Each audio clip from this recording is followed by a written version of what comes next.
안녕하십니까. 반갑습니다. 저는 서울 강서구에서 온 이번에 처음 강서 지회장으로 임명된 구본순 맨발쟁이라고 합니다.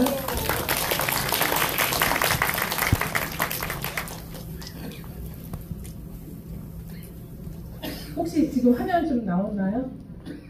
제 화면 띄워주시나요? 부회장님 화면 띄워주시나요? 화면 보면서 먼저 말씀을 드릴게요. 저는 이렇게 여기 나와서 사례 발표하신 분들처럼 어떤 수치를 잴 수가 없는 상태에 마지막까지 갔던 사람입니다. 그래서 마지막 호스피스 정동까지 중환자실에서 한 달을 넘게 있다가 중환자실을 호스피스 마지막 이제 심장의 간을 연결하고 그렇게 가는데 그냥 마지막이었어요. 근데 가족도 못 만나고. 근데 그 순간에 제가 결정할 수 있었던 부분은 병원에 있으면 이대로 내가 가는구나. 근데 이 부분은 여기 나온 부분은 일부예요. 이제 이게 신체의 어느 한 이렇게 계속 넘겨주세요. 신체의 한 일부분이고요. 손상이 전신으로 다 왔어요. 머리부터 발끝까지. 그리고 장기 손상까지 와서 신경계가 몇 번을 겪었고요. 그다음에 심근경색. 그러니까 여러분들이 생각하는 심정지하면 다 뜻이잖아요. 뭐 간 손상, 그러니까 말할 수 없는 그 지경까지 갔기 때문에 제가 갈 곳은 이제 죽음 앞에서 마지막 호스피스 병동 하나뿐이었죠. 근데 저는 그 길을 선택하지 않았습니다. 잠을 한 6개월을 못 자는데요. 그냥 살겠다는 의지는 있었지만 너무 고통스러우니까 누가 저를 죽여줬으면 하는 게 저의 간절한 바람이었어요. 그러니까 손톱 밑에 작은 가시만 하나만 있어도 너무 아픈데 전신이, 그러니까 식도, 얼굴, 입, 그러니까 형상이 없었어요. 저는 그냥 다 썩어서 타들어가는 너무나 그 참혹한 제 모습 앞에서, 그러니까 주사를 맞으면 아마 손목도 나왔을 거예요. 손목 이게 전부 이제 수포가 돼가지고 그 상처가 다 썩는다고 그래야 되나요? 괴사죠, 괴사. 괴사 상태까지 와서 그 뼈가 다 보일 정도로, 그러니까 참혹하다 이런 참혹한 정말 열심히 세상을 살아왔거든요.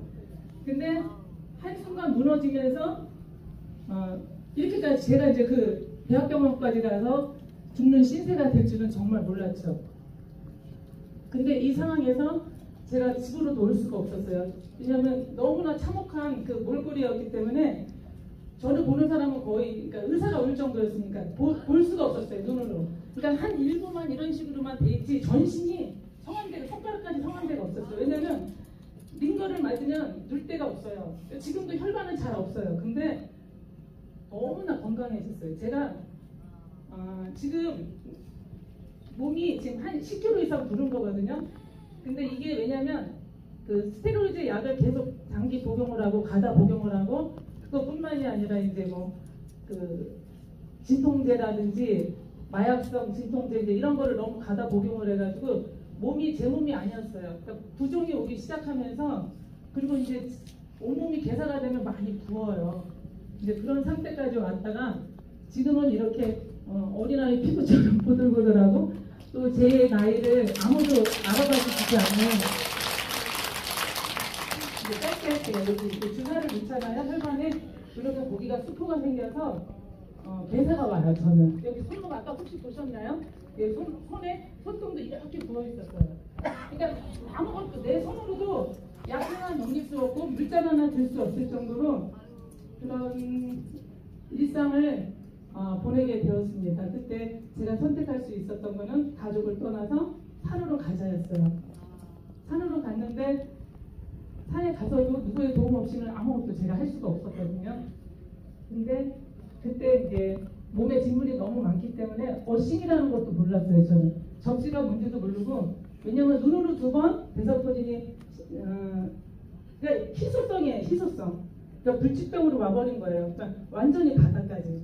그러다 보니까 눈으로 대상포진 망막을 2번을 덮어서 사실 실명 판정을 받은 사람이에요. 그러니까 눈은 좀 작아졌지만 잘 보여요. 잘 보이고 머리로 2번 왔거든요.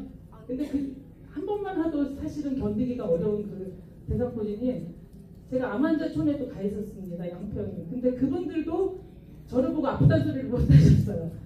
양심에 우린 아무것도 아니라는 말씀을 하시더라고요. 제가 겪는 고통이 너무 컸기 때문에. 그런 과정을 거치면서 그 풍요기라고 있어요. 처음에는 그냥 산에 가서 앉을 수도 없어요. 온 몸이 다 만진창이가 됐기 때문에 장기 손상까지 왔기 때문에 물 한 모금을 제대로 마실 수도 없는 상태였거든요. 그랬는데 풍력이라는 거 우리 회장님은 아마 잘 아실 거예요. 풍력도 땅의 기운을 제가 받는 거예요. 그래서 이제 그런 자연 요법을 희한하죠. 제가 아무것도 몰랐어요. 근데 희한하게 그런 걸 해야 누가 가르쳐주지도 않은 거예요. 맨발 걷기도 누가 가르쳐주지도 않은 거예요. 그냥 했어요.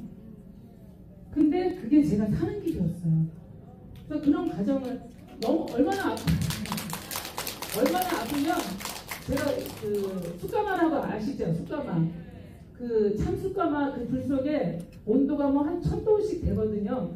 그걸 지피고 빼내면 제가 너무 고통스러우니까 그 속으로 들어갔어요. 일반인은 못 들어가요. 근데 저는 그냥 거기 들어가서 나오면 거기가 다 흙이에요. 황토으로 발랐거든요.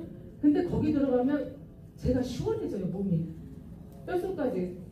근데 그거를 모르고 그렇게 하고서 계속 저는 24시간 땅에 접지도 모르고 그리고 어신도 모르면서 그렇게 살았고요. 또 그런 것들을 이용을 했어요. 그러니까 전부 자연을 통해서만 제가 활용을 했던 거예요. 병원 약은 이미 다 끊은 상태예요. 저는 이미 다 끊어가지고 그냥 산속에서 자연 요법으로만 음식으로만 제가 이렇게 살아났거든요. 그래서 몸에 그 염증을 다 빼내기 위해서 알로에도 써봤거든요.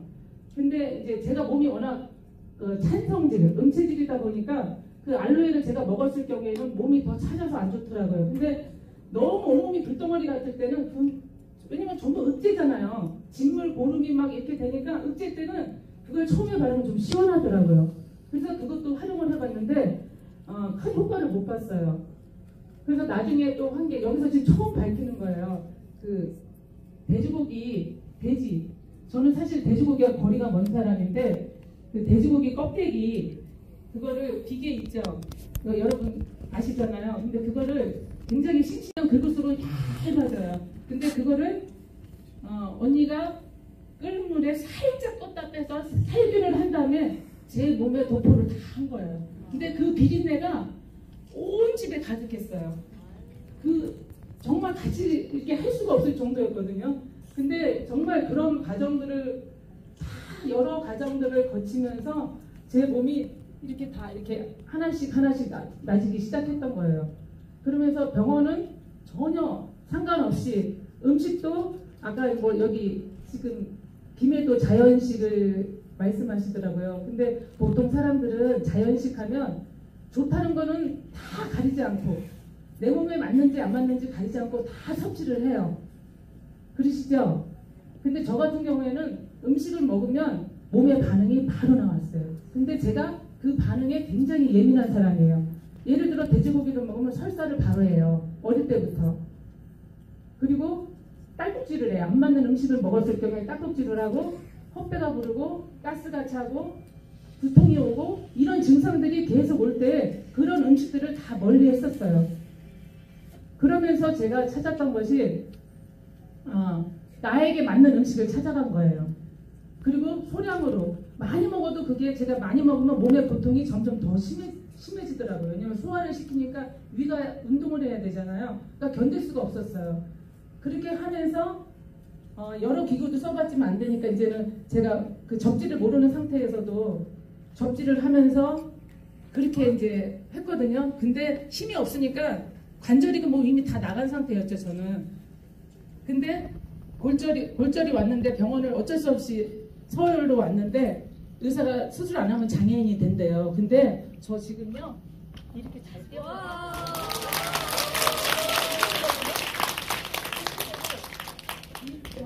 이 대상포진만 나은 게 문제가 아니고요.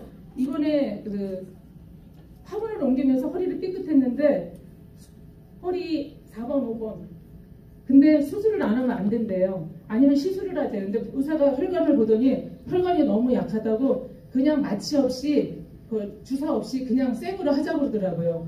그래서 저는 거절했어요. 그래서 일주일 잘 쉬다 나와가지고 산으로 바로 갔어요. 저희 동네 산으로, 제가 다니던 산으로 가서 하루에 걸을 수 없을 때도 정말 6시간, 9시간씩 그냥 산의 여자예요. 산 여자. 산에서 걸었어요. 그리고 사람들하고 이렇게 마주치는 게 굉장히 두려움이 많았어요. 워낙 약해진 상태에서 겉보기는 너무 멀쩡하니까 이렇게 사람들 관계가 있어서 저를 이해를 못 하잖아요. 근데 제가 이런 사람이었어요. 이렇게 말할 필요도 없잖아요. 그래서 사람들이 없는 시간을 타서 맨발 걷기를 했어요. 새벽에 가면 사람이 없다. 몇 시에 가면 사람이 없고, 낮에 점심 먹으러 가는 시간에 그때 가면 사람이 없고, 오후 저녁 시간에 몇 시에 가면 여기는 사람이 없고 나 혼자 홀로 할 수 있다 해서 집중하는 시간을 엄청 오래 가졌던 것 같아요. 그러면서 이번에는 이제 할 수 없이 이렇게 직책을 큰 직책을 맡겨주셔서 지금은요 이렇게 사람들 신발 벗기고 양말 벗기는 게 제 주 특기가 되었습니다.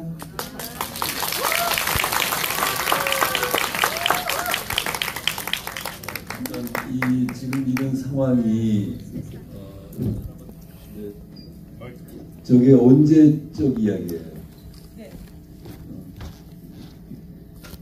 2016년도에 대상포진 증상이 왔었는데 너무 심하게 아팠어요. 근데 약을 먹어도 낫지를 않아서 안과를 갔는데, 왜냐면 그때 이제 눈으로 오기 시작한 거예요.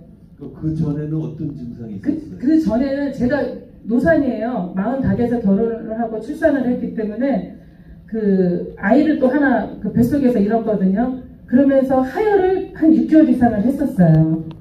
하혈을 하면서 쓰러져서 갔던 것이 바로 또 응급실에서 그렇게 중환자실로 넘어갔죠. 그러니까 이렇게 제 몸이 망가지기 전에 계속 어떤 저한테 증상들이 조금씩 있었어요. 피부에 계속 발진이 생긴다든지, 이렇게 하혈을 계속 한다든지, 이런 증상들이 계속 나왔어요. 근데 그것이 그 당시에는 대상포진인지 몰랐어요. 근데 2016년도에 그랬는데, 제가 병원에 간 거는 2017년도에 이제, 그때는 이제 실려갔죠.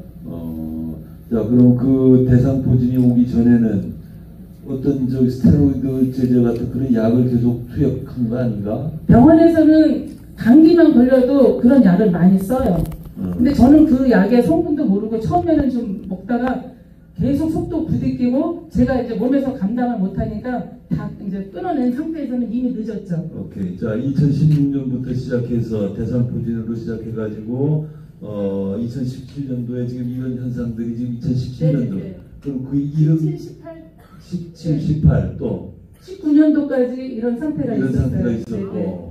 그래서 이제 양평에 가서 통역을 하고 이제 여러 산을 좀 많이 거쳤어요. 산을 거치면서 네네. 거기 경북에도 있었고 양평 아만다촌에도 있었고, 그 다음에 마지막 온 게 강화였어요. 강화도까지. 네네. 그러니까 결국 이제 자연치유의 자연치유로 길을 그러니까 제가 그 찾았어요. 맨발은 언제부터 하셨어요? 맨발은 2017년부터 걸을 수 없을 때부터 땅에서 그냥 제가 버틴 거죠. 아, 땅을 그냥 땅에서 맨발로 그냥 절제하고. 왜냐면 걸을 수가 없었으니까. 걸을 수가 없을 때니까 어신이 뭔지도 모르면서 그냥 땅에서. 자, 그러니까 지금 이렇게 집에서 살고. 최악의 상황까지 이제 가가지고 모든 몸 피부뿐만 아니라 지금 아까 장기까지 막 네.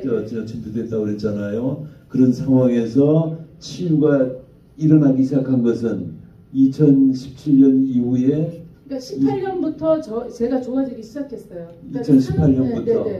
그 1년 만에 놀라운 일들이 점점 생기기 시작했어요. 근데 한 번에 좋아진 게 아니라 반복적으로 계속 좋아졌다 나빠졌다 좋아졌다 나빠졌다 그렇게 과정을 계속 있었어요. 네네. 근데 포기를 안 했죠. 그 과정에 맨발 하시고. 맨발 계속 했습니다. 아, 맨발을 계속 하시고. 네네. 그러니까 결국은 어떻게 보면은 땅과 접지함으로써 그렇죠. 땅 속에서 전자가 올라와 가지고 이 염증을 치유시킨 거다. 네네. 결국 그거네. 네, 맞습니다. 그리고 그 과정에 이제 나름대로 이 체질에 맞는 음식을 네네. 이제 취하시고 그렇죠. 이제 그 두 가지가 결정적인 그렇죠. 역할을 하는 거다 이렇게. 예, 맞습니다.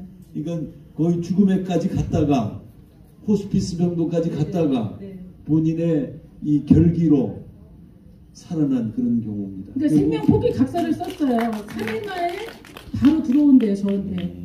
그것도 이제 마지막. 저는 장례 준비를 하라고 가족들한테 얘기했을 때 이미 이제 죽음이 저한테 왔다는 건 알지만 여기서 죽을 수 없다는 생각에 제 선택이 생명 포기 각서를 쓰고 이제 자연으로 돌아가는 거였어요.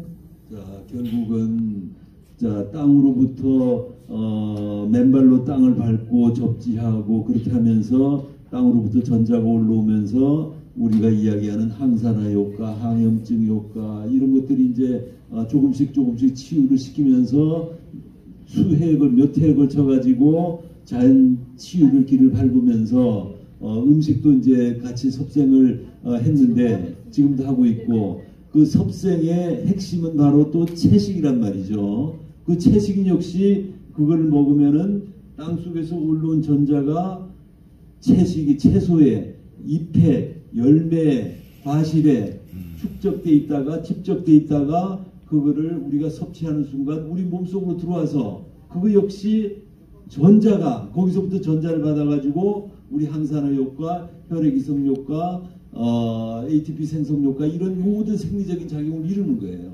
그러니까 결국은 근본은 땅이고 그 땅에서 올라오는 전자는 어디서 와요? 태양에서 오는 겁니다. 태양으로부터 비롯된 모든 이 조물주의 섭리가 지금 우리 구본수님을 건강한 이런 새로운 삶으로 지금 인도한 겁니다.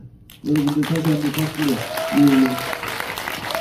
저를 보면은 아픈 사람이라고 아무도 생각을 안 해요. 그리고 나이보다 너무 젊게 봐주시고 또 예쁘다고 말씀까지 해주셔요. 사실은 눈도 굉장히 많이 적어지고 그 고통이 너무 심해서 미간에 주름도 생겼어요. 그러니까 잇몸도 다 망가졌어요. 그 고통을 참느라고. 근데 남들이 볼 때는 과거에 저를 정말 작은 몸이었던 저를 모르니까 지금도 너무 아주 젊게 잘 살고 그래서 이렇게 앞장서서 봉사를 한다고 저희 그 강서지에 모르는 분들은 계속 이렇게 말씀을 하세요. 저는 아주 건강한 줄 알고. 근데 희한하게 중환자들이 말기 암 환자들이 다 환우들이 저희 지혜에 지금 모이고 있어요.